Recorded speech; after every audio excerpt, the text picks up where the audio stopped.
प्रताप सिंह का शासनकाल था।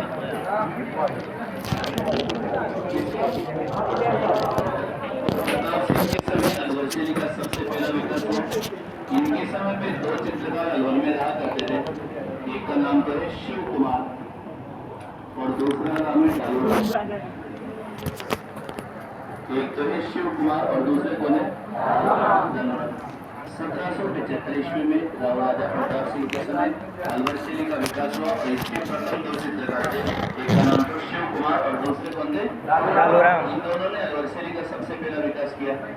जब अलवर में महाराजा विनय सिंह का शासनकाल था, वैसे 12th क्लास की जो बुक है वो विनय सिंह नहीं मानकर इनको बन्नी सिंह मानती है। क्या मानती है? तो जब बन्नी सिंह का शासनकाल था, मतलब महाराजा विनय सिंह का जब शासनकाल था, तो अलवर शैली का स्वर्ण काल माना जाता है।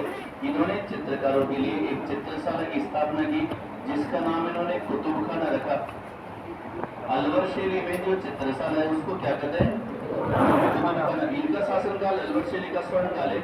इनके समय पे दो चित्रकार अलवर में रहा करते थे। एक का नाम तो है बलदेव और दूसरे थे गुलाम अली। एक का नाम तो है और दूसरे है गुलाम अली। इन दोनों चित्रकारों ने अलवर शैली में सबसे पहली बार गुलिस्ता की पांडुलिपि का चित्रांकन किया। गुलिस्ता की पांडुलिपि का चित्रांकन किया, जो पूरे राजस्थान की सबसे महंगी पांडुलिपि है, क्योंकि इसको तैयार होने में 1 लाख स्वर्ण मुद्राएं, मतलब यूं मानकर चलो समाप्त हो गई थी दोस्तों। 1 लाख स्वर्ण मुद्राएं वे हुई, खर्च हुई। उसके बाद में ये पांडुलिपि बनकर तैयार हुई। ये राजस्थान की सबसे महंगी पांडुलिपि है, जो बलदेव और गुलाम अली दो चित्रकारों ने तैयार करवाई। किसके समय में? महाराजा विनय सिंह के समय। जब अलवर में महाराजा शिवदान सिंह का शासनकाल था, अलवर में महाराजा, एक बार बोलो, शिवदान सिंह। तो महाराजा शिवदान सिंह के समय क्या? महाराजा शिवदान सिंह जैसे शासक थे जिन्होंने स्पष्ट कर दिया कि यदि चित्र बनेगा तो काम शास्त्र के आधार पर बनेगा। यदि चित्र बनेगा तो किसके आधार पर? काम शास्त्र के आधार पर चित्र बनेगा। ये महाराजा शिवदान सिंह ने बोला। और महाराजा शिवदान सिंह ने जब काम शास्त्र के आधार पर चित्र बनने की प्रक्रिया प्रारंभ की, तो उस समय वेश्याओं के और गणिकाओं के सबसे ज्यादा चित्र बने। और वैसे चित्रकारों ने चित्र बनाने से मनाही कर दिया कि हम तो भले और कोई काम करेंगे लेकिन ऐसे नग्न पुरुषों के और नग्न महिलाओं के चित्र नहीं बनाएंगे। इससे अलवर को एक विशेषता यहाँ से निकलकर सामने आई। वैसे वेश्या और गणिका शैली अलवर शैली की मूल विशेषता बन गई, लेकिन यहाँ जो चित्र बने उसमें कामशास्त्र की कला का प्रदर्शन ज्यादा था। इस वजह से चित्रों को जो ढका गया वो आभूषणों से ढका गया। कहते हैं कि चित्र में उन्होंने कहते नहीं कपड़े नहीं पहनाना, आभूषण पहनाने। तो नारी और पुरुषों के शरीर पर जब उन्होंने आभूषण पहनाए तो बड़ी मात्रा में आभूषण यहाँ पर चित्रित हुए। और नारी शरीर पर सर्वाधिक आभूषणों का जो चित्रांकन है वो कौन सी शैली में? अलवर शैली में। वेश्या और गणिकाओं के आधार पर क्या बने? मतलब वेश्या और गणिकाओं के सबसे ज्यादा क्या बने? चित्र बने। किसके समय? शिवदान सिंह। लेकिन अपने माइंड में आप ऐसे नहीं सोचना कि महाराजा शिवदान सिंह के समय चित्रकला समाप्त हो गई होगी। नहीं, महाराजा शिवदान सिंह के समय चित्रकला का उत्कर्ष काल था। अलवर में बहुत विकास हुआ महाराजा शिवदान सिंह के समय। ये जरूर है कि चित्रकला जिस वे पर थी उससे एक वे नया और डेवलप हो गया, वरना ऐसा नहीं है कि और चित्र नहीं बने, और बहुत सी मात्रा में चित्र बने, लेकिन काम शास्त्र के आधार पर कला का ज्यादा क्या हो गया? प्रादुर्भाव हुआ। इनके समय भी एक चित्र अलवर शैली में बना जिसका नाम था नफीरी वादन। कौन सा वादन? नफीरी वादन। ये चित्र बड़ा लोकप्रिय हुआ और ये महाराजा शिवदान सिंह की उत्कृष्टता की देन है दोस्तों। शिवदान सिंह के समय एक चित्र बना जिसका क्या नाम है? नफीरी वादन। और कौन सा? नफीरी वादन। जब अलवर में महाराजा मंगल सिंह का शासनकाल था, जब अलवर में किसका? महाराजा मंगल सिंह का शासनकाल था। इनके समय पे अलवर में हाथी दांत का चित्रांकन हुआ।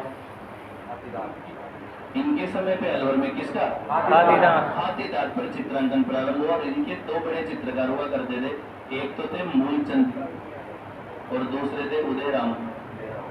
ये दोनों ऐसे चित्रकार थे जो हाथी दांत चित्रांकन के सबसे उत्कृष्ट चित्रकार माने जाते। और हाथी दांत चित्रकला का एकमात्र प्रारंभ भी अलवर शैली की देन है। किसकी देन है? अलवर शैली की। अलवर राजस्थान की वो शैली है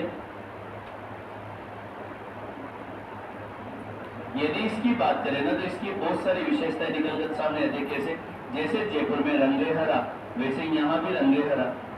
यहाँ जैसे जयपुर में बादल, मतलब जैसे जयपुर में बादल हुआ करते थे कौन से, नीले बादल, वैसे यहाँ बादल है दोस्तों सफेद बादल।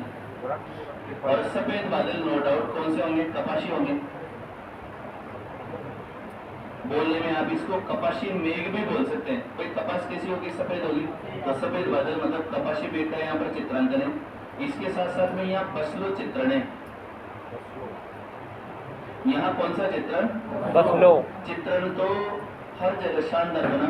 2 मिनट के लिए मान लो जयपुर शैली में यदि आदमकद चित्र बनता है क्या, तो आप आदमकद चित्र को आदमकद कर सकते हैं, व्यक्ति चित्र कर सकते हैं और पोर्ट्रेट कर सकते हैं। 2 मिनट मानो ये जयपुर शैली का पोर्ट्रेट चित्र है और मान लो इसमें ऐसे ही अमिताभ बच्चन का चित्र बना दिया सब मैंने। अरे कौन सा बच्चन, ये अमिताभ बच्चन बना दिए मैंने। ये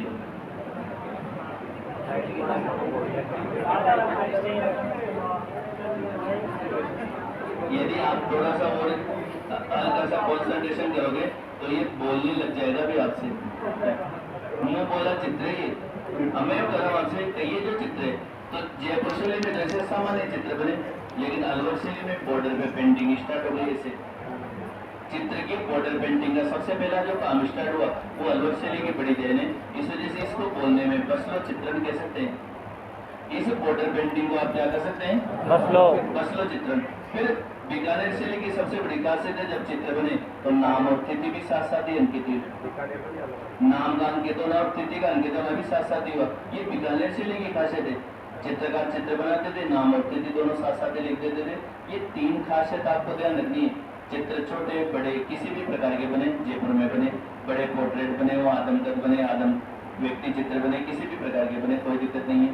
लेकिन यदि ये चित्रांकन अलवर शैली में हुआ तो फिर वहाँ बॉर्डर पेंटिंग स्टार्ट हो गई। उस बॉर्डर पेंटिंग में यहाँ बसलो चित्रण कहते हैं। और बीकानेर में बात करें तो नाम और तिथि का अंकन हो गया। ये 3 खासियत है। हाँ, इसी पोर्ट्रेट कला को यदि आप मेवाड़ में ले जाते हैं तो फिर वहाँ इसको मतलब इस पोर्ट्रेट कला को न तो आदमकद कहते, न व्यक्ति चित्र कहते, न पोर्ट्रेट कहते। वहाँ मेवाड़ में फिर इसको सभीह शैली कहते हैं। एक शब्द आ जाएगा मेवाड़ में आपके, कौन सी शैली, सभीह शैली। अलग अलग प्रकार से सोच रहे इन सबका। तो ऐसे ही यहाँ बसलो चित्रांकन स्टार्ट हुआ। बसलो चित्रण के साथ में यहाँ गणिकाओं के चित्र बने। किसके चित्र बने, गणिका। यहाँ नारी शरीर पर सबसे ज्यादा आभूषण के चित्र बने। आपको याद है यहाँ हाथीदांत चित्रांकन परंपरा का विकास हुआ। कौन सा चित्रांकन, हाथीदांत चित्रांकन परंपरा का विकास हुआ। यहाँ राजसी ठाट का चित्रांकन है।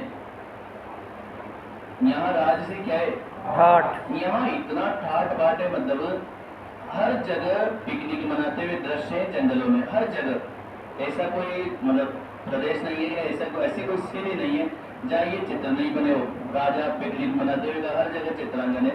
लेकिन हर जगह क्या हो रहा है, ऐसे पाल बिछा हुआ है, त्रिपाल, उस पर गद्दा लगा हुआ है और राजा आराम से व्हाइट कलर के गद्दे पर बैठा हुआ है, बिल्कुल normal.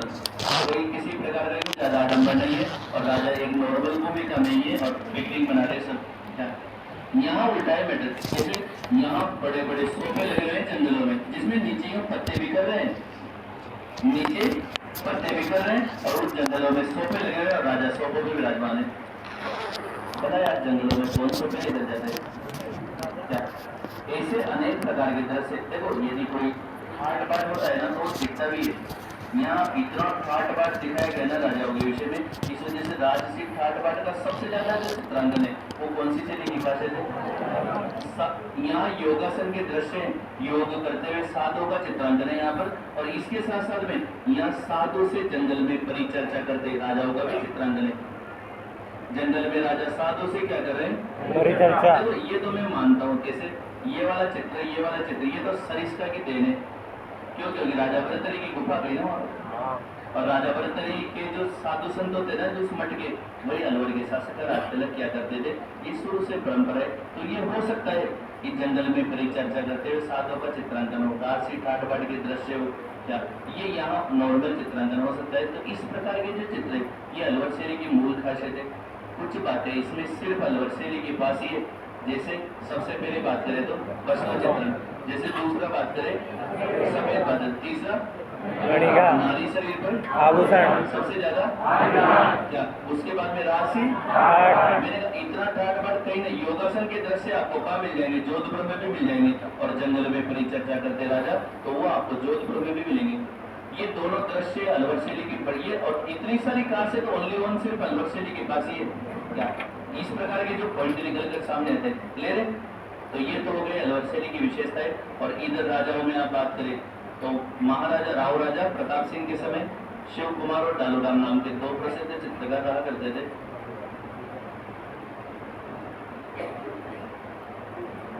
Thank you. Radhe Radhe किया किसी ने मुझसे क्या? और वो गाना लिखा है इसमें, तुझ में रब दिखता है, अरे वे रब दिखता है यही होना चाहिए। आप अच्छा प्रिया से मेरे में दिखते हैं, फिर थोड़े दिनों बाद किसी और में दिखेगा।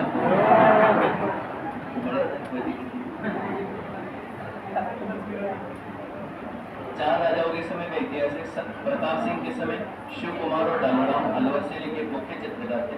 फिर महाराजा विनय सिंह का शासनकाल अलवर शैली का डाले। इन्होंने किसकी स्थापना की? कुतुबखाना।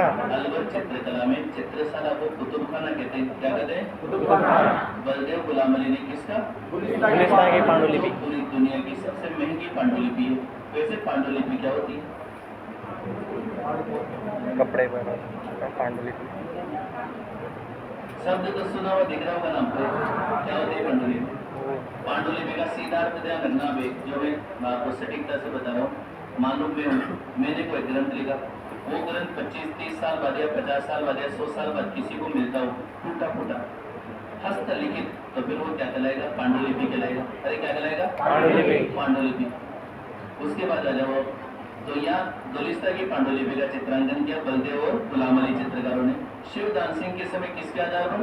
कामशास्त्र के आधार पर वेश्या और गणिका। और इस वजह से अलवर शैली को गणिका शैली। मंगल सिंह के समय हाथीदार चित्रांकन प्रारंभ किया। दो चित्रकारों ने मूलचंद और उदयराम। एक कड़ी आप इसमें और समझ लो, एक कड़ी आप इसमें ये समझ लो, आरएस का जो प्रीलिम्स एग्जाम होता है उसमें वर्ष 2018 में एक क्वेश्चन पुटअप हुआ था। क्या? आरएस के प्रीलिम्स एग्जाम में क्वेश्चन ये पूछा गया था कि निम्न में से कौन अलवर शैली के चित्रकार नहीं है? अलवर शैली का कौन चित्रकार नहीं है, ऐसे करके क्वेश्चन आया दोस्तों, जिसमें आंसर थे जमुना दास, नंदराम, सवाई राम, बक्साराम। पक्का? ये क्वेश्चन, अब ये जो क्वेश्चन है ना, आखिर सामने वाले ने ये क्यों पूछा? ये वाला क्वेश्चन सोल्व करो मैं आपसे, भाई ये तो कोई दिक्कत नहीं, अपने को चित्रकार याद है तो आराम से सोल्व होगा क्वेश्चन, लेकिन सामने वाले ने ये क्वेश्चन ही क्यों पूछा? क्या अलवर में तो बहुत सारे चित्रकारी है, तीन ही क्यों? जमुना दास, नंदराम और सवाई राम ही क्यों? तो ये वाली कड़ी समझ रहे हैं आप ना। अलवर में एक राजा थे जिनका नाम था महाराजा बख्तावर सिंह। क्या नाम था? महाराजा बख्तावर सिंह। महाराजा बख्तावर सिंह एक वेश्या से प्रेम करते थे जिसका नाम था, बोलो, मूसी। मूसी को उन्होंने महारानी का दर्जा दे दिया। बख्तावर सिंह की कोई संतान नहीं थी, इस वजह से उन्होंने मूसी के पुत्र बलवंत सिंह को राजा घोषित कर दिया। उन्होंने कहा मेरे मरने के बाद में कौन राजा बनेगा? बलवंत सिंह राजा बनेगा। ऐसा किसने कह दिया? अलवर के सभी जगहदार एक जगह पे इकट्ठा हुए और उन्होंने कहा कि राजन, आप एक वेश्या के पुत्र को हम राजा स्वीकार नहीं करेंगे। यदि आपको इस प्रकार की कोई बात है तो आप हमारे में से एक राजा चुन लो। यदि ऐसी भी कोई बात है तो आप अपने छोटे भाई को राजा बना लो, अपने कुटुंब में से राजा चुन लो। अभी कोई यहाँ राजपूतों की कमी है जो वेश्या के पुत्र को राजा स्वीकार करेंगे। महाराजा और यदि आपने ऐसा किया तो जब तक आप है हम आपका सम्मान करते हैं और आपके मृत्यु के बाद में हम अलवर पर आक्रमण करेंगे, अलवर को जीतेंगे और हमारे में से किसी एक को राजा चुन लेंगे। मैंने कहा ठीक है।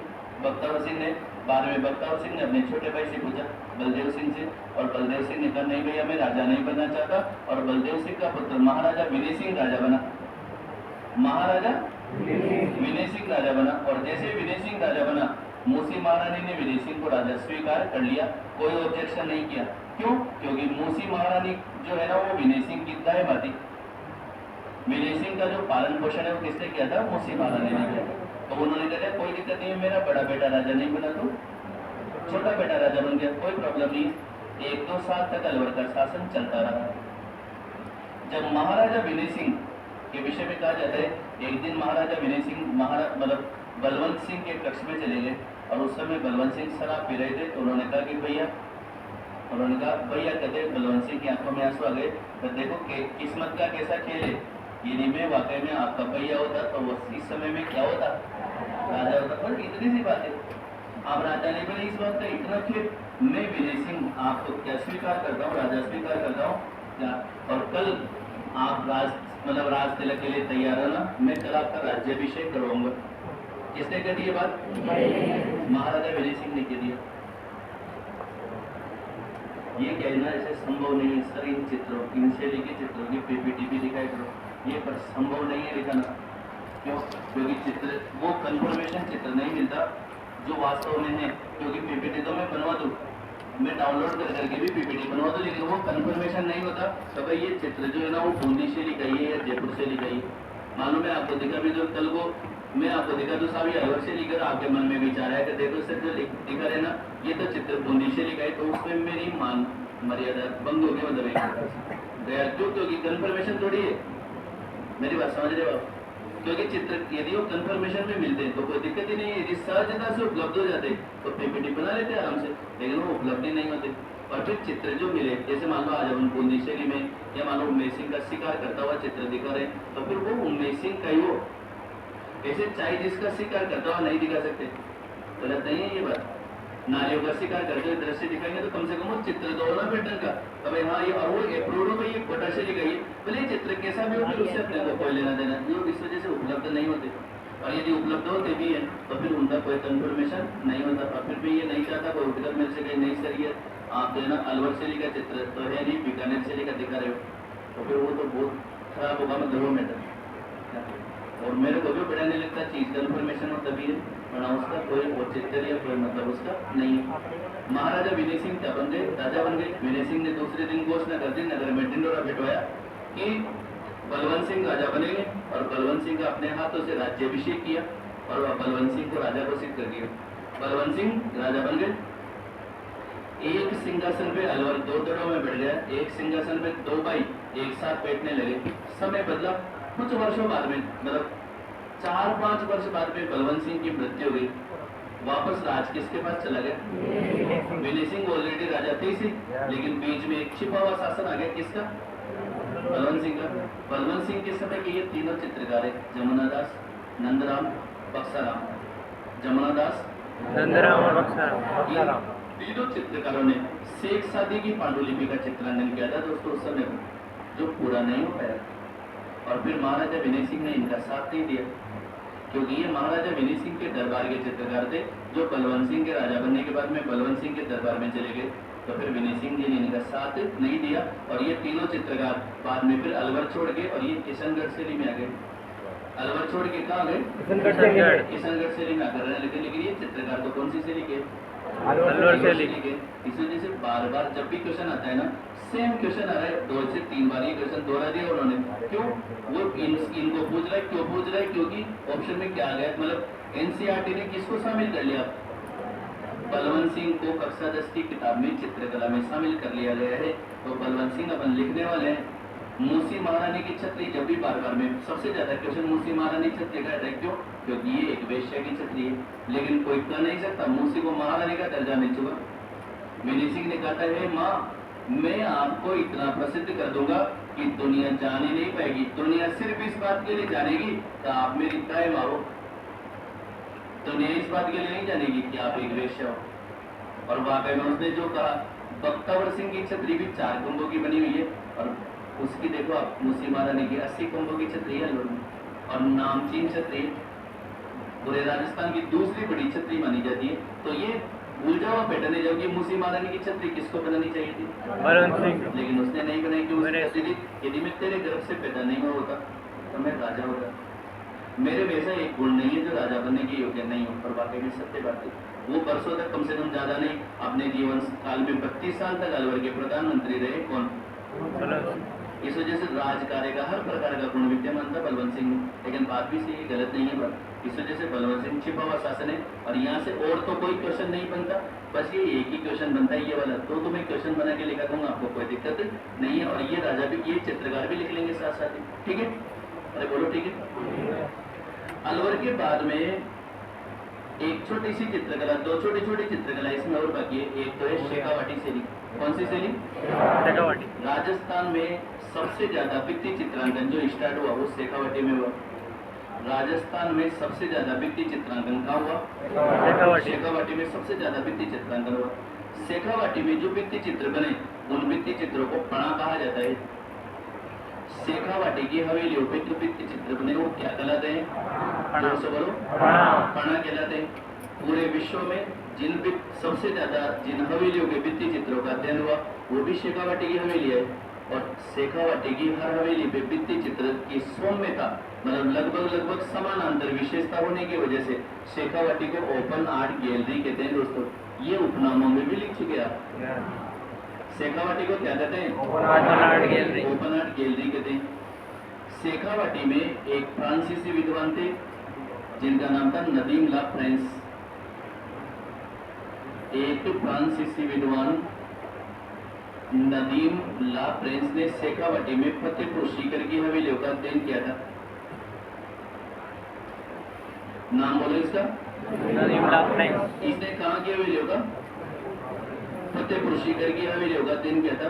और इसने वहाँ के बहुत सारे चित्रों को बाहर निकाला। और वर्तमान में क्वेश्चन डायरेक्ट आ जाए कि राजस्थान में नदीम ला फ्रांस संग्रहालय का है तो फतेहपुर सीकर में ही है।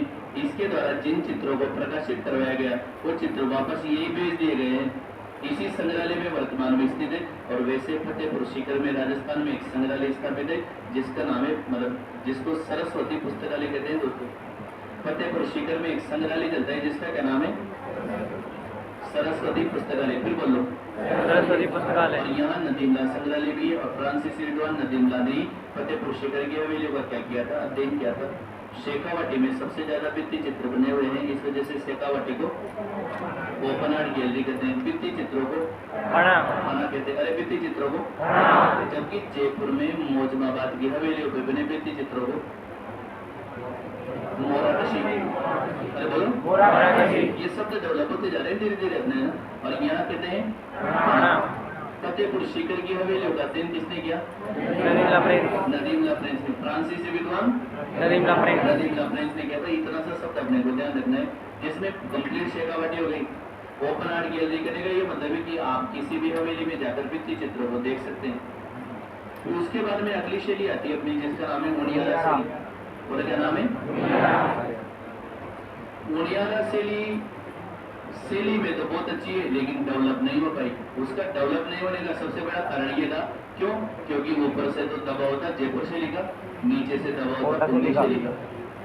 और इस वजह से जयपुर और बूंदी का मिश्रण शैली है। और ये एक बहुत बड़ा उपनाम भी है इसका।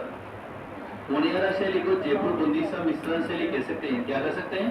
जयपुर बूंदी का मिश्रण शैली। ये अपने दिसंबर 2022 के एग्जाम में सेकंड ग्रेड में पूछ भी लिया क्वेश्चन कि किस शैली को जयपुर बूंदी का मिश्रण शैली कहते हैं? तो मुनियारा शैली को कहते हैं। किसको कहते हैं? मुनियारा शैली में सबसे ज्यादा जो विकास हुआ होगा वो महाराजा सरदारा सिंह के शासनकाल में हुआ। किसके शासनकाल में? सरदारा सिंह के शासनकाल में एक चित्रकार रहते थे जिसका नाम था मीर बख्श। क्या नाम था? और मीर बख्श चित्रकार ने यहाँ 3 चित्र बनाए जो पूरे राजस्थान में प्रसिद्ध है। पहला चित्र बनाया राम सीता, दूसरा चित्र बनाया लक्ष्मण और तीसरा चित्र बनाया हनुमान। राम सीता लक्ष्मण और हनुमान के प्रसिद्ध चित्र बनाए किसने? मीर बख्श चित्रकार ने। और मीर बख्श चित्रकार ही मुनियारा शैली के सबसे मुख्य चित्रकार है। मुनियारा शैली का सबसे ज्यादा विकास हुआ और इसमें जयपुर और बूंदी दोनों शैलियों का क्या है? तो प्रभाव है। जयपुर और बूंदी शैली का क्या है? प्रभाव है। सब मिश्रण है, मतलब सबसे ज्यादा प्रभाव है जयपुर और बूंदी शैली का। कौन सी शैली का? और मुनियारा कहाँ पर है? मुनियारा कहाँ है? मुनियारा से थोड़ी सी दूरी पर एक स्थान है जिसका नाम है पचेवर। क्या नाम है? पचेवर। पचेवर में एक महल बना हुआ है जिसका नाम है मोती महल। बोलो क्या नाम है? मोती महल। और मोती महल की जो दीवारें हैं ना, उनमें आसमान से उतरती अप्सरा का चित्रांकन किया गया है। आसमान से उतरती क्या? अप्सरा का चित्रांकन किया गया है दोस्तों। और ये पूरे राजस्थान के टॉप 10 चित्रों में शामिल है आसमान से उतरती अप्सरा का चित्रांकन, जो पचेवर टॉप के राजमहलों से प्राप्त हुआ है अपने को।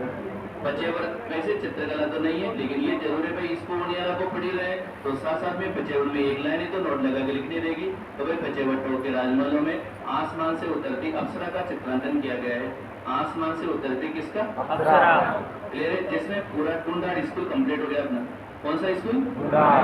टूंडार के बाद अपन अगले स्कूल में चल रहे हैं जिसका नाम है मारवाड़।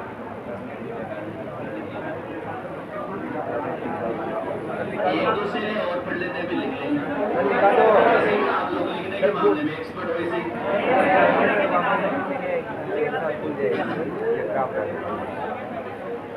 एक दो शैलियाँ और पढ़ लो, छोटी छोटी शैलियाँ पढ़ लेते हैं। इधर देखो आप लोग, दो चार चार लाइन तो ज्यादा नहीं है बेटर। इधर देखो, मारवाड़ में सबसे पहली शैली है जैसलमेर। जैसलमेर शैली। कौन सी शैली? जैसलमेर। जैसलमेर राजस्थान की वो शैली है। अपने फर्स्ट में पढ़ा ये बात कि राजस्थान में हर चित्रकला पर मुगल शैली का प्रभाव है, लेकिन किस पर नहीं है? जैसलमेर शैली पर नहीं है। तो एक तो ये शैली पूरी तरह से मुगल प्रभाव से भिन्न है। कौन से प्रभाव से? मुगल प्रभाव से। मुगल प्रभाव से भिन्न है। पहला, ये राजस्थान की स्थानीय या परंपरागत शैली है। ये लाइन अपन ने वहां भी लिख ली, यहाँ भी लिखेंगे इसको भाई। ये राजस्थान की स्थानीय या परंपरागत शैली है। इस शैली का सबसे मुख्य चित्र है मुगल।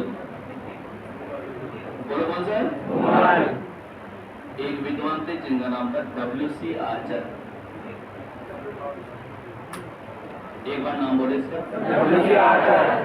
द मिनिएचर पेंटिंग करके इन्होंने एक किताब लिखी, the study of miniature painting, जिसमें जैसलमेर के महाराजा जसवंत सिंह को पालकी में बैठे हुए दिखाए गए।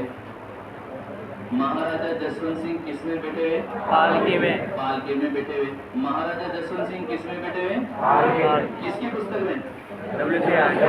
W.C. आर्चर की पुस्तक में। और ये बहुत महत्वपूर्ण चित्र है अपने लिए।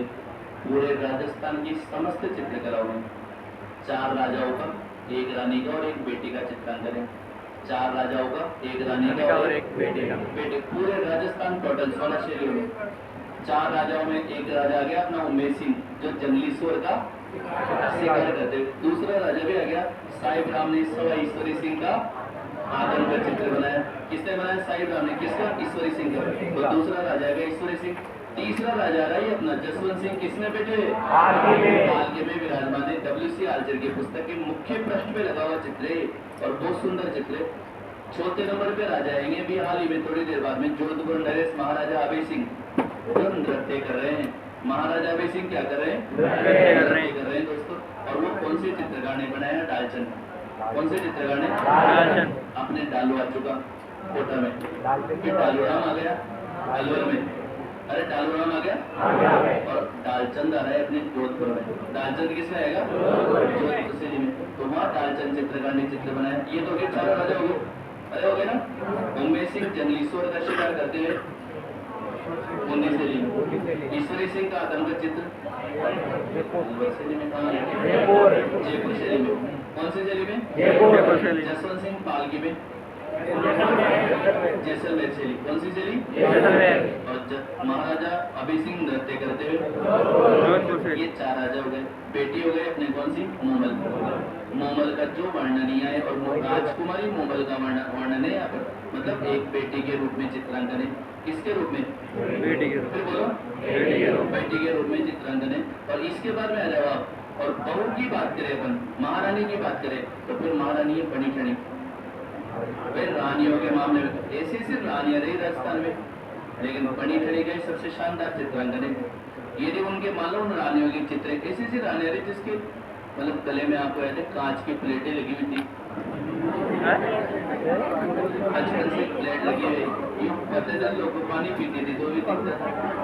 अब यार ये कोई छोटी मोटी बात है कि चलो एक बार तो क्या उनका भी चित्र नहीं बना राजस्थान में। और अपने यहाँ सिर्फ एक ही रानी का चित्रांकन बना, उसका क्या नाम है? बड़ी खड़ी। और बड़ी खड़ी का भी कौन सी शैली में? किशनगढ़ से। तो रानी, पूरे राजस्थान में रानियों में सिर्फ एक ही रानी का चित्रांकन था, वो भी किसका नाम? बड़ी खड़ी। क्लियर है यहाँ तक? तो महाराजा जसवंत सिंह किसने बैठे हुए? बाकी में बैठे हुए। यहाँ जिस रंग का चित्रांकन है वो रंग है पीला। यहाँ कौन से रंग का चित्रांकन है? पीला। पीले रंग का चित्रांकन है यहाँ पर। और यहाँ सबसे ज्यादा बड़ी बड़ी दाढ़ी मूछों का चित्रांकन है दोस्तों। सबसे ज्यादा बड़ी बड़ी दाढ़ी मूछे, मतलब इतनी बड़ी बड़ी दाढ़ी मूछे, कम मूछे तो गलमुछ का चित्रांकन है। मतलब 10-10, 20-20 फीट लंबी मूछे बॉडी पे, वो पूछे भाई यहाँ आ रही हो गले तो भी कोई दिक्कत नहीं है, लेकिन यहाँ तो गलमुछ का चित्रांकन है। किसका? जोर से बोलो। मतलब मोचे यूं लिपटी हुई है, इकट्ठा करके इस जगह पे बांध देता है ऐसे करके, तो गालों पे लटकी हुई मूछों का चित्रांकन है। गलमुछ के जो दृश्य बड़ी बड़ी दाढ़ी मूछों का चित्रांकन है। कौन सी शैली में? जोर से बोलो। जैसलमेर की बाड़मेर में अगली शैली है जिसका नाम है नागौर। लिखा दो। कौन सी शैली? नागौर। चल आप लोग लिख ही लो यार, वो गीत हो गया मतलब आप लोगों के। कचरा हो जाएगा पूरा, ही वो समझ पे आएगा। क्या हो जाएगा पूरा बातें जैसे बोली क्या होगा?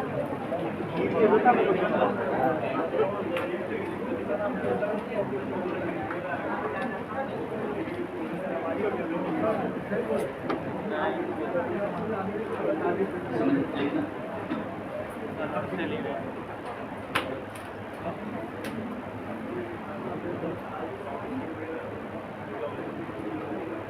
1775 में राव राजा प्रताप सिंह के समय, 1775 में राव राजा प्रताप सिंह के समय, राव राजा प्रताप सिंह के समय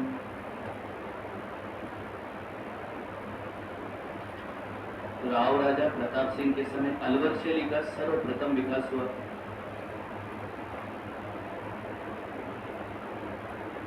राव राजा प्रताप सिंह के समय अलवर शैली का सर्वप्रथम विकास हुआ।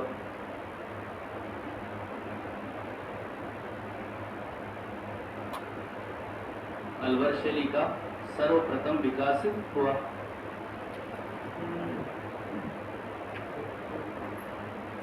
सर्वप्रथम विकास हुआ। इनके समय शिव कुमार और डालोराम,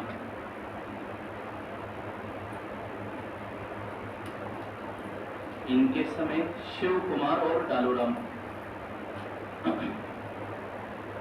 प्रसिद्ध दरबारी चित्रकार थे। इनके समय शिव कुमार और डालोराम प्रसिद्ध दरबारी चित्रकार थे।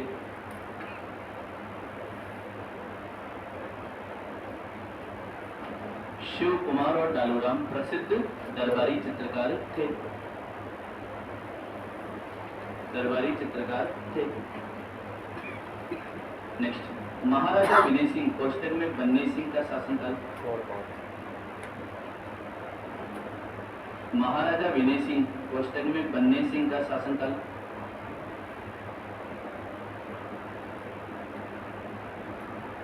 महाराजा विनय सिंह कोष्टक में बन्नी सिंह का शासनकाल।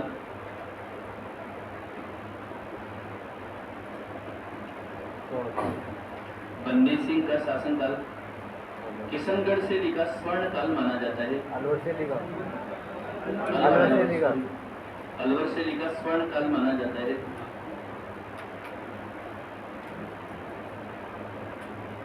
अलवर से लिखा स्वर्ण काल माना जाता है।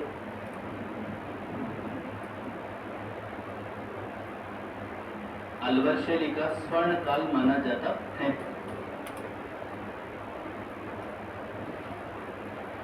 महाराजा विनय सिंह ने अलवर की चित्रकला के विकास के लिए, महाराजा विनय सिंह ने अलवर की चित्रकला के विकास के लिए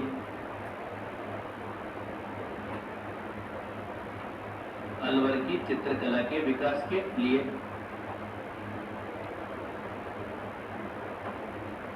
कुतुबखाना की स्थापना की। चित्रकला के विकास के लिए कुतुबखाना की स्थापना की। कुतुब खाना की स्थापना की।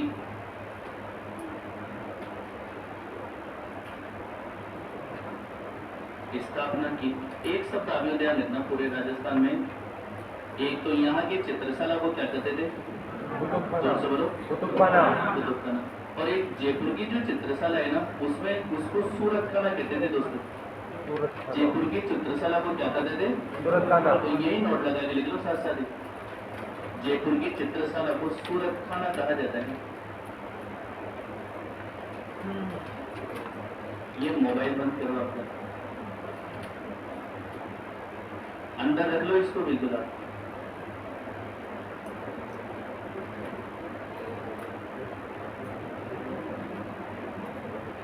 जयपुर की चित्रशाला को सूरत खाना कहा जाता है।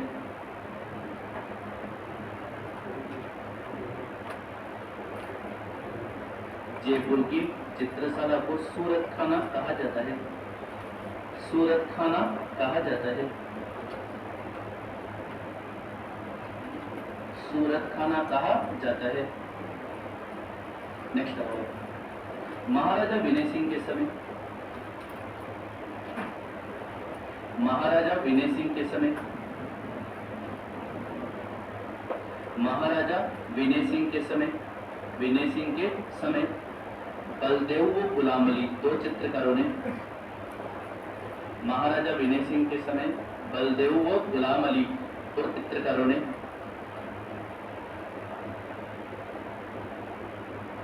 बलदेव व गुलाम अली दो चित्रकारों ने गुलिस्ता की पांडुलिपि का चित्रांकन किया। बलदेव गुलाम अली दो चित्रकारों ने गुलिस्ता की पांडुलिपि का चित्रांकन किया।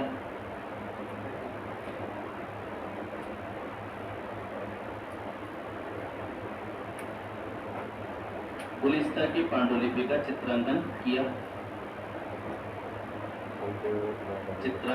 किया। महाराजा शिवदान सिंह के समय, महाराजा शिवदान सिंह के समय, महाराजा शिवदान सिंह के समय काम शास्त्र के आधार पर, महाराजा शिवदान सिंह के समय काम शास्त्र के आधार पर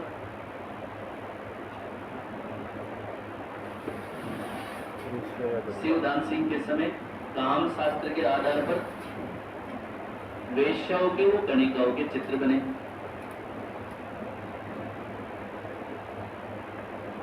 काम शास्त्र के आधार पर वेश्याओं के व गणिकाओं के चित्र बने।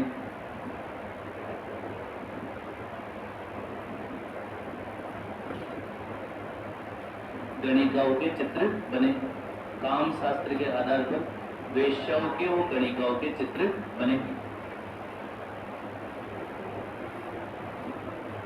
गणिकाओं के चित्र बने। नेक्स्ट, इनके समय अलवर शैली का मुख्य चित्र,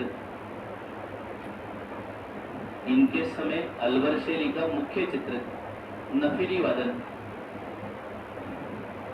इनके समय अलवर शैली का मुख्य चित्र नफीरी वादन चित्रित हुआ। नफीरी वादन चित्रित हुआ। अलवर शैली का मुख्य चित्र नफीरी वादन चित्रित हुआ।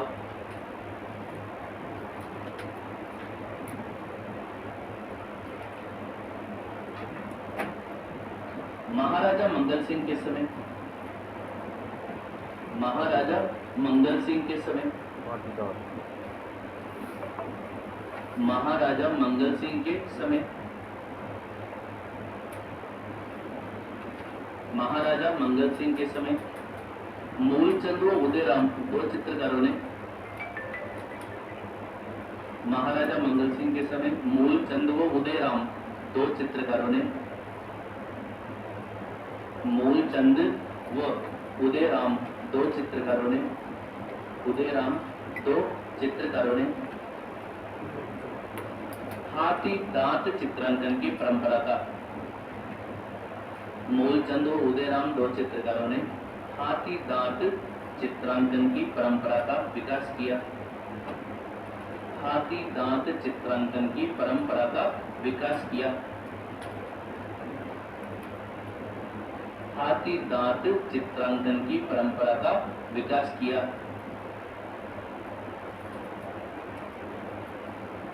चित्रांकन की परंपरा का विकास किया। महाराजा बलवंत सिंह के समय महाराजा बलवंत सिंह के समय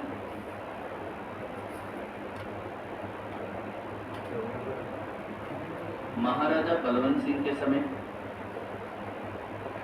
बलवंत सिंह के समय जमुनादास नंदराम बक्साराम जमुनादास नंदराम बक्साराम जमुनादास नंदराम बक्साराम प्रमुख दरबारी चित्रकार थे। जमुनादास नंदराम बक्साराम प्रमुख दरबारी चित्रकार थे।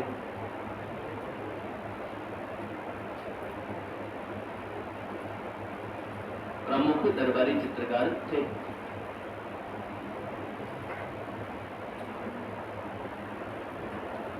नेक्स्ट, अलवर शैली की विशेषताएं।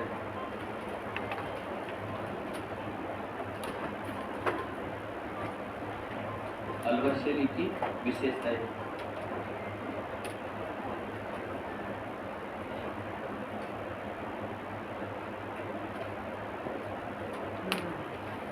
अलवर शैली की विशेषताएं। हरे रंग का चित्रांकन। हरे रंग का चित्रांकन।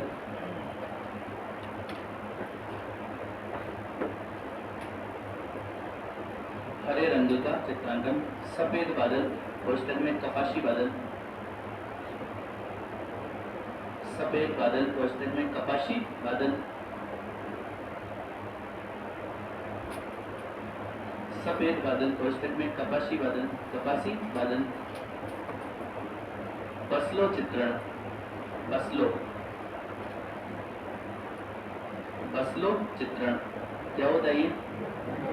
लिख लो आप इंग्लिश में इसको। बॉर्डर पेंटिंग साथ साथ ही बसलो चित्रण के पीछे बॉर्डर पेंटिंग।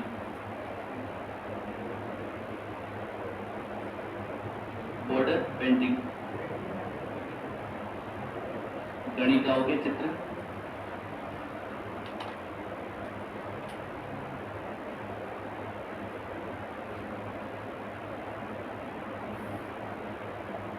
गणिकाओं के चित्र। नारी शरीर पर सर्वाधिक आभूषण।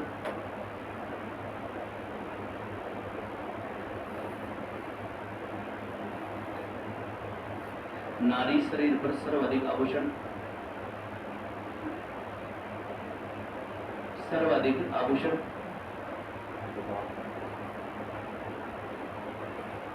हाथी दांत पर चित्रांकन। हाथी दांत पर चित्रांकन। हाथी दांत पर चित्रांकन। राजपूती ठाट बाट का चित्रांकन। राजपूती ठाट बाट का चित्रांकन। राजपूती ठाट बाट का चित्रांकन। योगासन के दृश्य। योगासन।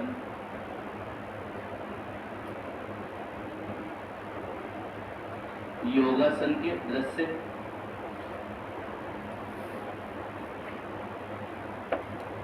योगासन के दृश्य। जंगलों में साधुओं से परिचर्चा करते राजा। जंगलों में साधुओं से परिचर्चा करते राजा। जंगलों में साधुओं से परिचर्चा करते राजा। जंगलों में साधुओं से परिचर्चा करते राजा। परिचर्चा करते राजा। साधुओं से परिचर्चा करते राजा।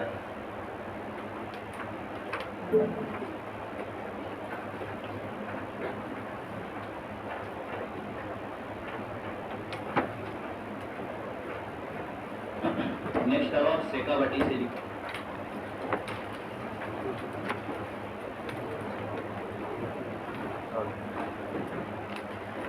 शेखावाटी शैली।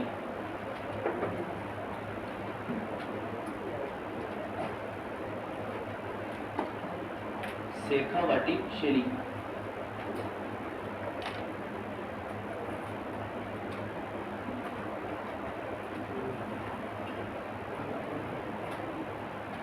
इसमें लिखना है शेखावाटी की हवेलियों पर, शेखावाटी की हवेलियों पर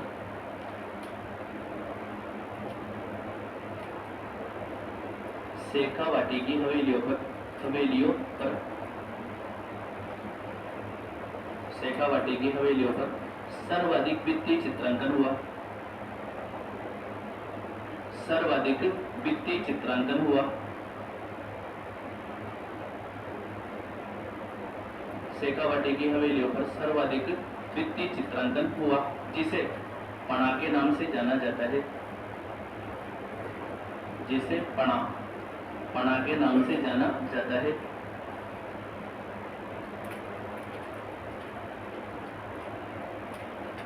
पणा के नाम से जाना जाता है।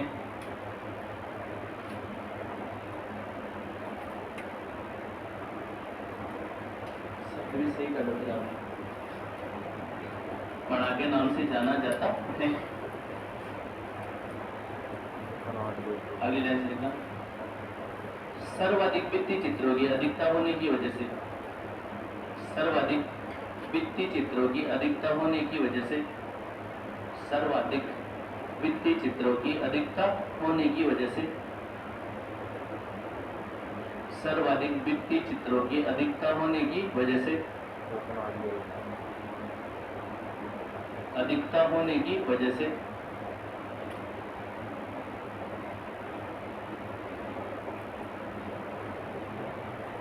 शेखावाटी से लिखो,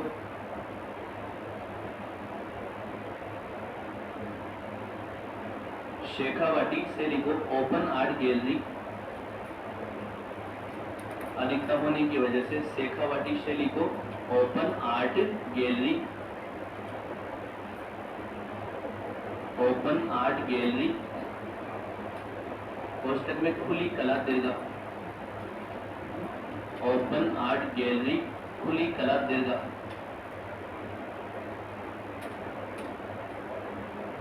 ओपन आर्ट गैलरी खुली कला दीर्घा के नाम से जाना जाता है।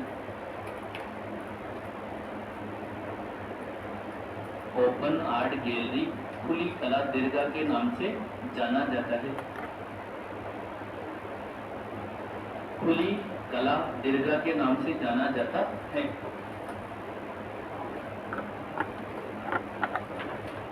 फ्रांसीसी विद्वान नदीम ला फ्रेंच ने, फ्रांसीसी विद्वान नदीम ला फ्रेंच ने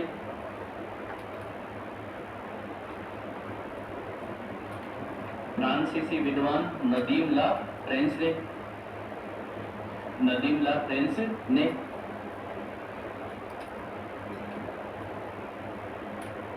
फ्रांसीसी विद्वान नदीम ला फ्रेंच ने, नदीम ला फ्रेंच ने फतेहपुर सीकर की हवेलियों का अध्ययन किया। फतेहपुर सीकर की हवेलियों का अध्ययन किया। फतेहपुर सीकर की हवेलियों का अध्ययन किया। सीकर की हवेलियों का अध्ययन किया। फतेहपुर सीकर की हवेलियों का अध्ययन किया। शेखावाटी के बाद नेक्स्ट आओ आप। स्कूली चेंज हो रहा है ना, तो नहीं हो रहा अभी। उनियारा शेरी फाइंड करना ना, उनियारा शेरी।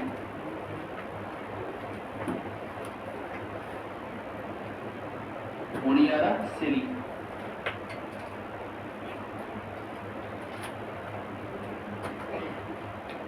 उनियारा शैली।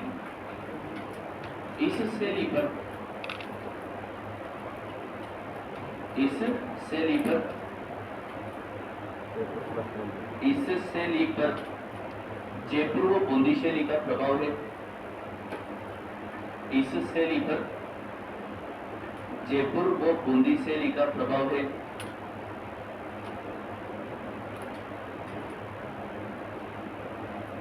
जयपुर व बूंदी शैली का प्रभाव है।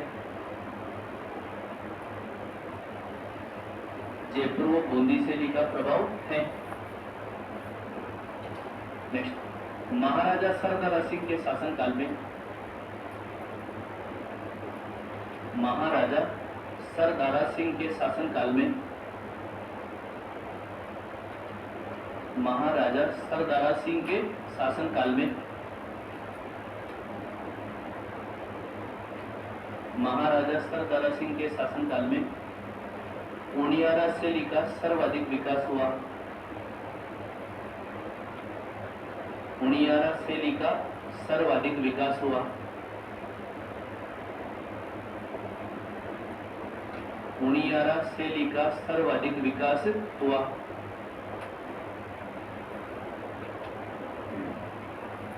सर्वाधिक विकास हुआ।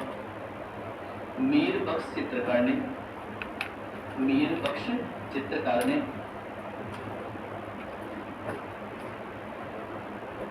मीर बख्श चित्रकार ने यहाँ राम, सीता, लक्ष्मण और हनुमान के मीर बख्श चित्रकार ने यहाँ राम, सीता, लक्ष्मण और हनुमान के राम, सीता, लक्ष्मण और हनुमान के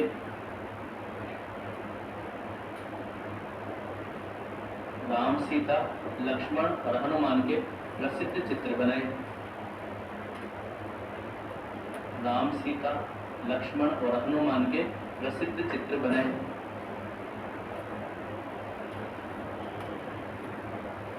प्रसिद्ध चित्र बनाए। पचेवर टोंक के राजमहलों में पचेवर टोंक के राजमहलों में पचेवर टोंक के राजमहलों में राजमहलों में पचेवर टोंक के राजमहलों में आसमान से उतरती अप्सरा। पचेवर टोंक के राजमहलों में आसमान से उतरती अप्सरा। आसमान से उतरती अप्सरा।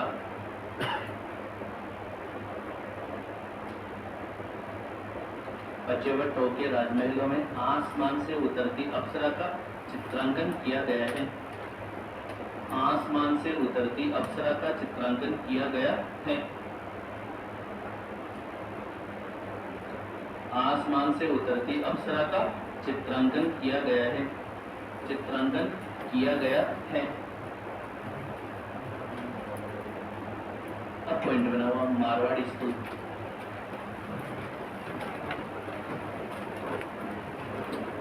Marwar school.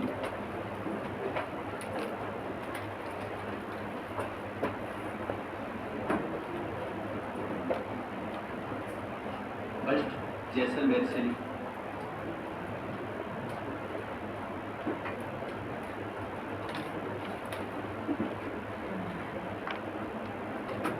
Marwari school first, Jaisalmer शैली। जैसलमेर शैली।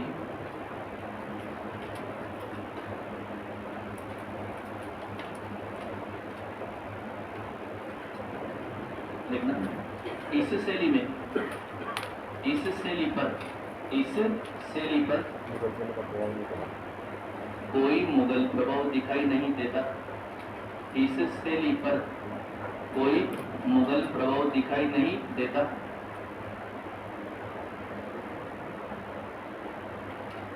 इस शैली पर कोई मुगल प्रभाव दिखाई नहीं देता। मुगल प्रभाव दिखाई नहीं देता।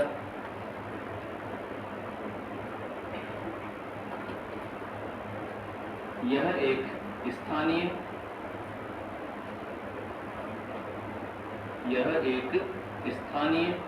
या परंपरागत शैली है। यह एक स्थानीय या परंपरागत शैली है। परंपरागत शैली है। यह एक स्थानीय या परंपरागत शैली है। परंपरागत शैली है।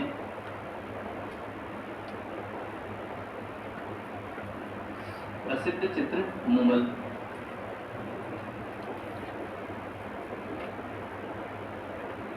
प्रसिद्ध चित्र मुमल।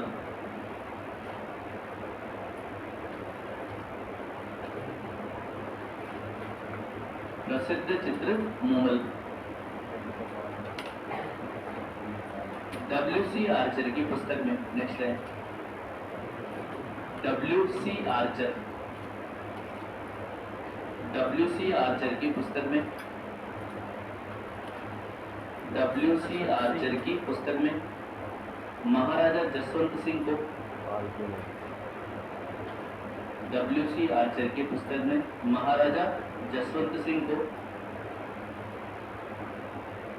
W.C. आर्चर की पुस्तक में महाराजा जसवंत सिंह को पालकी में बैठे हुए दर्शाया गया है।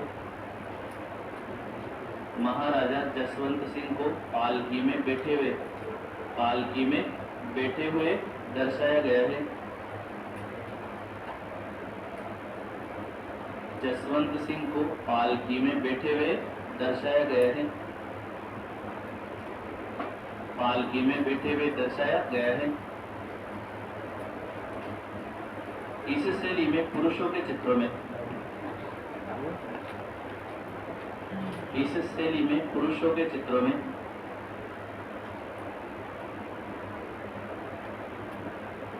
बड़ी बड़ी दाढ़ी मूंछों का, बड़ी बड़ी दाढ़ी मूंछों का,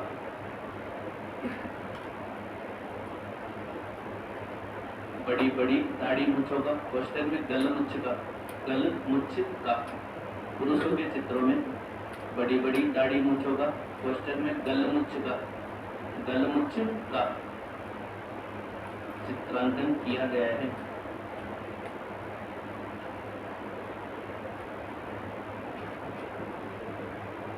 चित्रांकन किया गया है। मुख्य रंग पीला।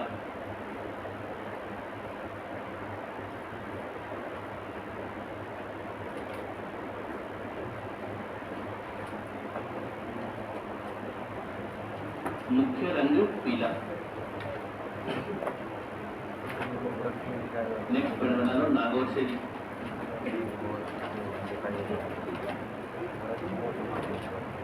नागौर शैली।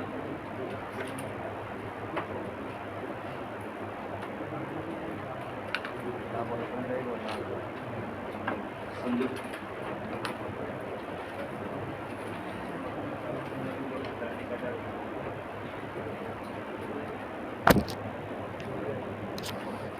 बना लिया पॉइंट।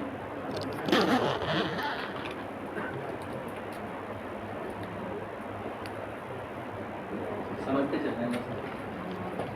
देखो नागौर शैली से लिए